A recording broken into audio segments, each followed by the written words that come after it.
slides going over here.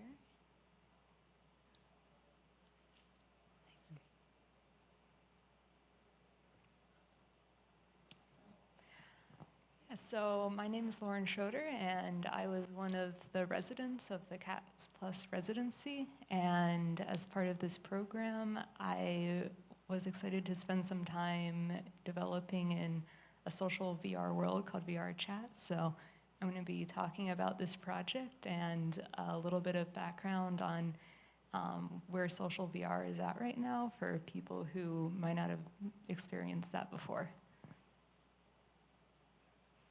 For this project, I worked with 3 other team members. So I was the VR developer and worked in Unity to build something to upload to VR Chat.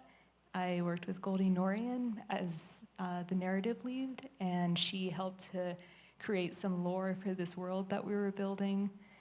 Jillian Nicole McCann, she did the set design for our setup, so she's really crafty. She's not so much in the digital world, but helped bring the real world into this project. And then Karen Sang, she did some of the VR scanning, so being able to take these objects and bring them into virtual reality.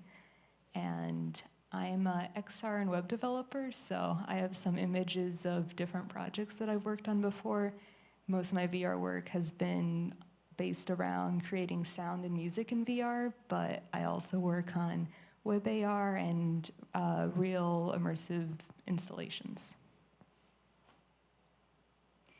So the metaverse gets thrown around a lot. It's used in different ways, but it was originally coined through the early 90s book Snow Crash by Neil Stephenson, where this sci-fi author predicted pretty accurately what social VR worlds would be like, and a lot of this has kind of come true. But a lot of people also associate this with Meta, and when I talk to friends about social VR, a lot of people say, oh, the metaverse, is that Meta's thing? And I have experienced some of this more kind of corporate side of the metaverse. So I went to a Meta conference recently where they were presenting new products on a live stream in the metaverse.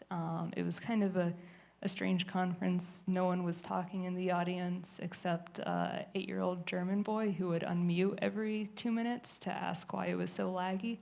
And it was just a little dystopian feeling, and unfortunately these are the types of experiences that get publicized and what people kind of imagine the metaverse is right now. But these platforms are also doing a lot to build creator communities and build something different, and there is a lot of cool stuff that's happening in them as well.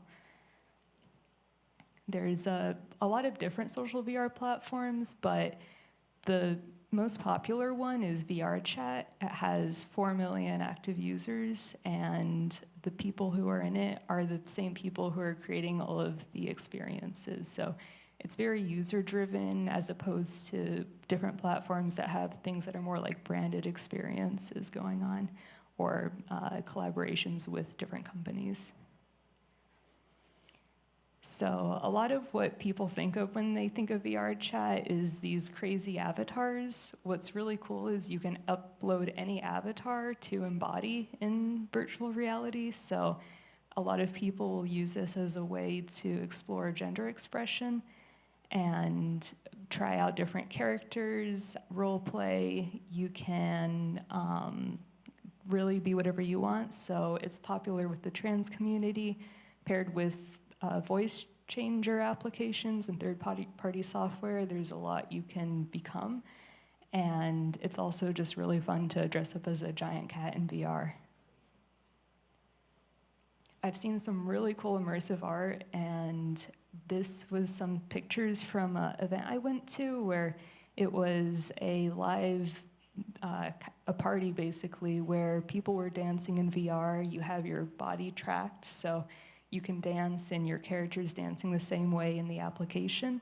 There were DJs performing as well as VJs, and a developer actually set this world up so that there's thousands of particles that can be controlled with VJ software like Notch and Touch Designer, and it lets you create these really cool live visuals that everyone can experience around them in a way that would be really hard to do in the real world.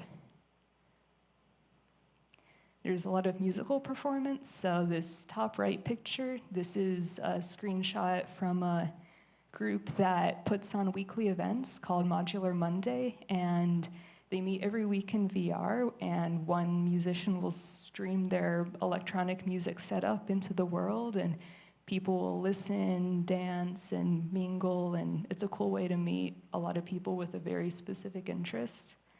There's also a lot of big performances. This big picture is a Japanese group that performed as a band together, and they had instrument tracking and body tracking so you could see them performing live. And it was an interesting experience to me because it was the first time I could really feel the presence of people around me during this performance. And I had to kind of keep in mind if I was walking in front of people or walking while someone was trying to take a photo of the performers. So it felt really different compared to something like a live stream where you feel very anonymous.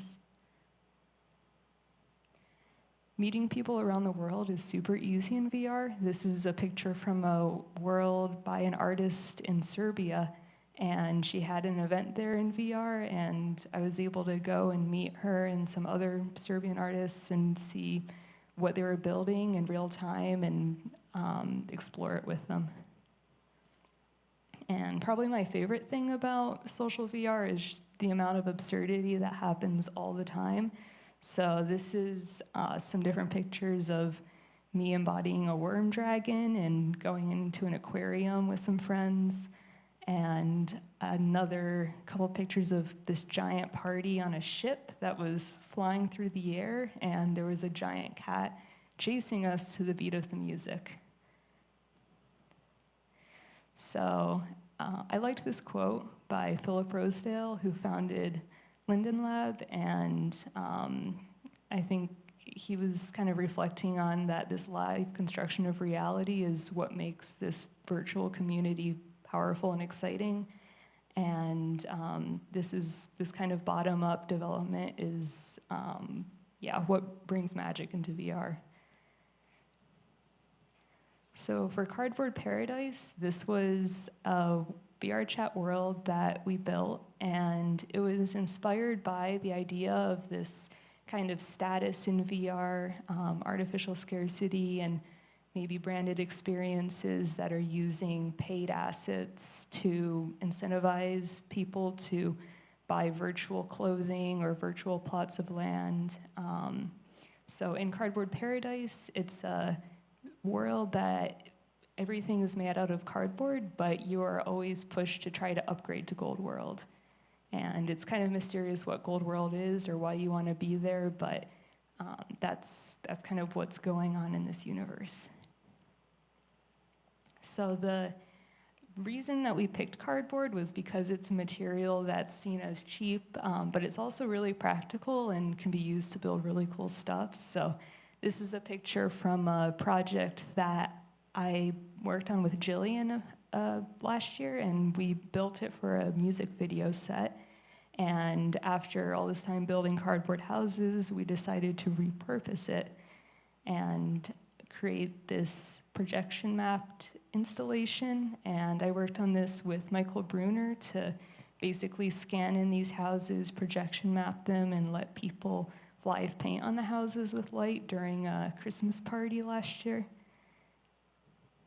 And after having these 3D models, I thought it'd be really cool to bring them into VR and see what it feels like to walk around and take a look at them. And I really liked the effect. It's not very often that you see real-world objects in the digital world, so it was inspiring, and I worked with Goldie and Karen to then build out a map and come up with this bigger universe of Cardboard Paradise. We created everything with real material, or almost everything. So we made a lot of 3D assets using photography to create transparent PNGs we could bring into Unity. And we also used Polycam to scan different 3D sculptural objects that we could also bring in as 3D objects. And the world, it's mostly a place that you can explore, walk around, and spend time with people, but there is a little mechanic where you can pick cardboard off of the trees. You can color them using plants and then use them to make forts or sculptures by placing them anywhere in 3D space. We also thought about lore and started building out little Easter egg type things that you can find by walking around. So you can talk to some cardboard citizens, there's some animals, and then our favorite is the wheel that you can spin for an impossible chance to make it to Gold World. So this world right now, it's a private world in VR chat. We're gonna make it public soon, and I also really like the idea of making a parallel Gold World that people can maybe somehow make it to. So I have some contact here if you want to keep in touch, and would definitely love to hear any ideas you have for cardboard or Gold World. So, thank you.